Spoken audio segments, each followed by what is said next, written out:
What's going on, everyone? All right, let's get over here real quick. I want to go to TFNN.com. I was just enthralled by that ad. Front page, let's talk about this, okay? First things first, on Mondays, we are joined by Steve Rhodes. Steve Rhodes is the author of Mastering Probability and the host of Trader's Edge on at 11 a.m. Eastern Time right here on TFNN.com. Now is a perfect time to check out Mastering Probability newsletter. Again, if you've never subscribed before, we have a 30-day money-back guarantee, so you can do this risk-free. If it doesn't work out, you get your money back. I'm betting that it is going to work out. This is a fantastic newsletter, and then if you want to do this, which again, I strongly recommend, boy, we have the deal for you. You can first go ahead to the front page. We have the Tiger Dollar Holiday Double Bonus Sale. Strongly recommend this if you're going to get any of our products or if you're a long-time subscriber. This gets you unbelievable savings. Okay, so with your first tier, you get a 20% bonus. That's $500 for 600 Tiger Dollars. You get $1,000 to $1,300. That is a 30% bonus. And you get $1,500 to $2,100 Tiger Dollars. That is a 40% bonus. So you get unreal savings. It goes towards all of your purchases first, and they never expire. Steve Rhodes, how are you doing? Ho, ho, ho, ho, ho. Yeah, I too like that. Did you do that voiceover? I said, did you do that voiceover? That was great. I'd like to. It wasn't me, though. We got to get you on one of those. Although this time of year I can play Santa, no problem. I've got it all going for me, unfortunately. Fantastic. What are we looking at, Steve? Hey, what I thought we would do, we've got 2 weeks left in the year. Yes. And what I thought we would do is take a look at what those last 2 weeks typically look like for some of the primary indices. So as an example, this is a chart that we've looked at. We haven't looked at it this way. We typically look at it just simply on the annual basis, and I'll put in a vertical line that shows exactly where we're at, and so that people can understand the seasonal tendencies that exist. We're certainly in the Santa Claus rally season. That Santa Claus rally really begins in the October timeframe. If this is a 39-year chart for the NASDAQ 100. We're not going to focus on that right now. We're focused in on these two vertical black lines out there. That basically covers the period of December 16th through the end of the year.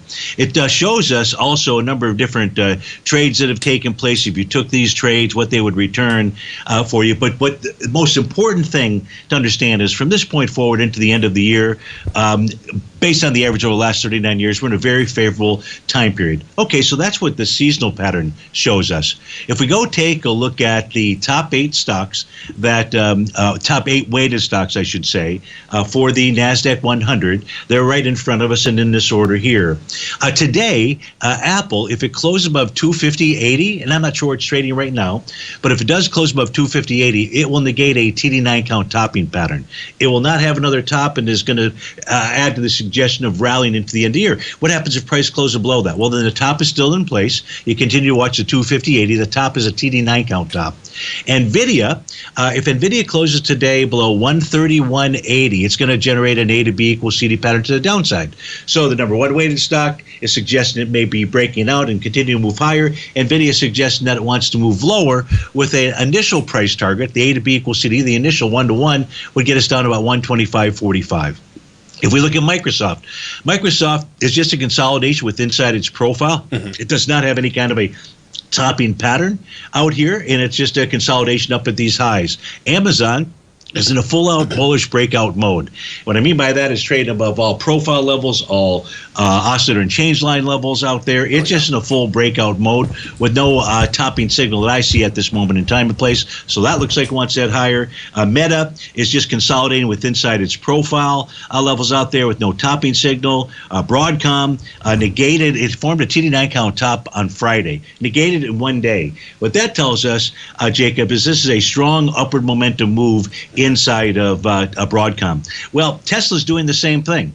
Tesla at new all-time highs. It formed a TD9 count top on Friday, negating it today. Again, strong upward momentum move. And in the case of Costco, it has a Rhodes momentum indicator top out there, but it's really kind of neutral. And the reason it's neutral is because price pulled back, tested rejected support. So at this stage here, it's neutral. The resistance level in Costco is 1,007.80. If price closes above that, it'll join Tesla and Avgo and maybe Apple, to suggest that we're off to the races. So what we see is the seasonal patterns here, they're being confirmed by the top 8 not each of them obviously the upside, but they're certainly being confirmed that we could see that. If we take a look at the NDX 100 here, daily, weekly, and monthly, you'll see that it's trading above all resistance levels, really that green oscillator and change line. So it's in a full breakout mode out there. The biggest issue with the NASDAQ 100, Jacob, is the equal-weighted ETF. So we can see here with new all-time highs in the Qs, the NASDAQ, the NQ out there, but not so in the QQEW. And what is that telling us? Again, that tells us that the lesser-weighted stocks have not really bought into the rally that's here, but those higher-weighted stocks out there, looks like they're getting ready to truly zoom higher out there. So that's the only weakness inside the Qs. Any questions with what I've shared so far? No. I would at some point after this, if you go over sometimes seeing some of these highs being made in different currencies. If you have time to run through that, I would love to see this. Right, you're getting a lot of, I think, capital flow into the U.S. right now. Yes. And anyways, that's my only thing I would say. But this is phenomenal information. Sure. No, if we take a look at the S&P, so let's break down the S&P again. We can just looking at that very right-hand side. That's the last 2 weeks of the year. The trades that have set up based on taking that 73 winners, 21 losses. That's pretty impressive out there. But just the point here, as you can see, we're in a very favorable seasonal time period for the S&P. Well, we can do the same thing. Now, the top 8 weighted stocks in the S&P. There's only 2 that are different from the NASDAQ 100, those 2 being Berkshire Hathaway and Google. So if we just take a look at those 2, Google today is taking out a TD9 count top. So just like Broadcom out there, it's in a very strong bullish upward momentum move. Yeah. And Berkshire Hathaway formed a TD9 count bottom pattern on Friday. I don't know where it's trading right now, but if Berkshire Hathaway were to close below 457.01, that would negate that signal and do just the opposite, suggest a strong downward momentum move out there. So kind of interesting to see what's going on with Berkshire, especially with what we have going on inside the top weighted stocks inside the S&P 500. If we take a look at the ES Mini and the SPY, what we'll see out here, as well as we'll see the price is just simply consolidating with inside their profile levels. Those are the black little dashed lines that are on the screen. So nothing wrong there. Each of these have tops, but just a consolidation. In other words, no breakdown. The breakdown actually took place in the equal-weighted ETF. So very similar to what we looked at in the NASDAQ, but the equal-weighted ETF, which typically points the way, completed a TD9 count bottom pattern on Friday. That would only be negated if we saw it close below 181.72. And if I take a look at this chart here, the top portion is the SPY, the weighted version of the S&P 500. The bottom portion is the equal weighted. And we can see here at times this blue arrow, the S&P, the SPY, when it was pulling back, it didn't form a bottom pattern, although it did pull back to where a price had previously broken out from. But here we take a look at the RSP, you've got that TD9 count bottom pattern. So it's typically the equal weighted ETF that will point the way out there. So I just wanted to share that with folks as well. Any questions about the SPYs or anything? No. So real quickly here on the Dow, you've got that same setup here. We're in a very favorable seasonal cycle. If we take a look at the equal-weighted Dow, it does not have a bottom pattern. None of the instruments just yet have a bottom pattern, but we could get a TD9 count bottom pattern for the diamonds and the Dow Jones Cash Indice between today and Wednesday of this week. So folks want to take a look at that. Here are the top 8 weighted Dow stocks inside of the Dow. There's one stock here that I'll just throw off to. I won't be able to do that. I have to do that. Can I come back just for a minute? Absolutely, Steve. Perfect. Steve, please stay right there. Folks, we'll be right back with Steve Rhodes right after this break.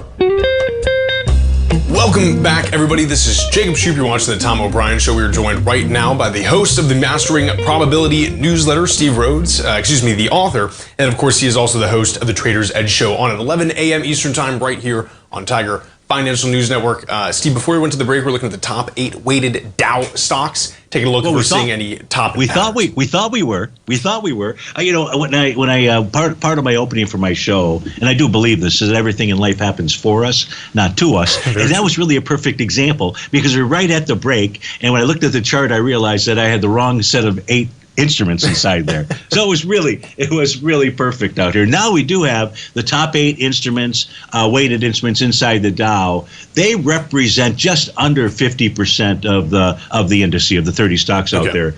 But what we notice here is that the Dow has been the underperformer lately, and it shows so in these top 8 stocks. So for example, Goldman Sachs is just simply in a sideways consolidation pattern with inside its profile. No big deal there. United Health has taken it in the shorts, obviously.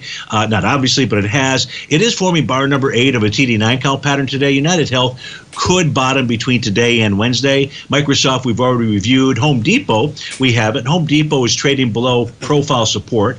That's where the buyers were located at 419.37. When you pass the buyers, obviously they're not there. And Home Depot looking to head lower. Same thing for Caterpillar, although Caterpillar is near a breakout level, so it could hold support here. This was the one that I wanted to do. What I really wanted to do was leave with maybe a Christmas gift, hopefully something that doesn't turn into coal, but maybe turns into gold out there, and that's Sherwin-Williams. And Sherwin-Williams went ahead and completed a TD9 count bottom pattern on Friday out there. So I'm going to come back to that in a moment. We'll finish it off with Salesforce, which is just consolidating up at its highs. Nothing wrong there. In the case of Visa, this looks bullish as well. So that's what's going on with those top 8 weighted stocks. But I mentioned that TD9 count pattern. You and I discuss this every now and then. And this is when a stock is making a bottom. Yes. In this case here, we're looking at the Sherwin-Williams stock, SHW, folks, is the ticker symbol there. When an instrument is making a bottom signal, we're looking here at just the daily time frame right now. That's a TD9 count pattern. What should unfold, if it truly is a bottom, is we should see intraday bottoming signals as well. In other words, if we're forming a bottom on a daily basis, a 10-minute chart should show that bottom first, a 30-minute, 60-minute, and so on and so forth. Now, what I use here are basically 5 different intraday time frames, 195 minutes, unusual, except that there's 2 195-minute equal weighted bars in a day of trading from 9:30 till 4. 130-minute, we've got 3 of those bars, and you've got the 65. So we're trying to get equally timed bars out there.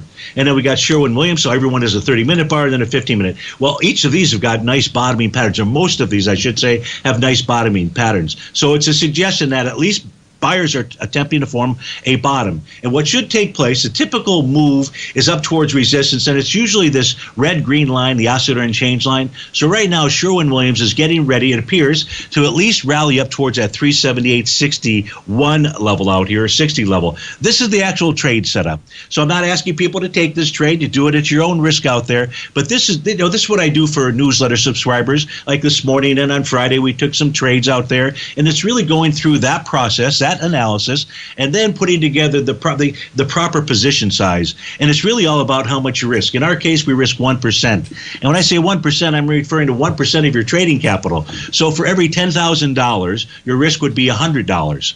And in this case here, for every $10,000 in free capital, it would suggest that you take 10 shares. And you've got the estimated entry price about where we're trading now. I've got the stop that's in place here, where our target is, at least the initial target was, which was that oscillator and change line, and where we're printing the current newsletter. So this is the type of trade setup. This is the type of information that subscribers get, or new subscribers would get out there, in addition to all the training. So I thought I would leave everybody with what I hope is a nice gift from Santa. If it doesn't work, you got to write to the North Pole. Yes, because they were naughty that year. That's why, if it doesn't work. That's right. Yeah. But Stevie does a pretty good job of helping to make sure you're not getting coal for Christmas. Absolutely. No, that's pretty interesting. I'm gonna have to take a look a little bit more on Sherwin-Williams, Steve. That's a really interesting kind of play. Hey, you got to paint the town green. We're in the bullish mode of the market out there. Absolutely. Well, Steve, thank you so much again, guys. You've got to check out Mastering Probability newsletter. A lot more from where that came from. Again, Steve, we'll see you on 11 a.m. Eastern time tomorrow, huh? Sounds great. Thanks, Steve. Take care. Have a great day. You too. Bye-bye.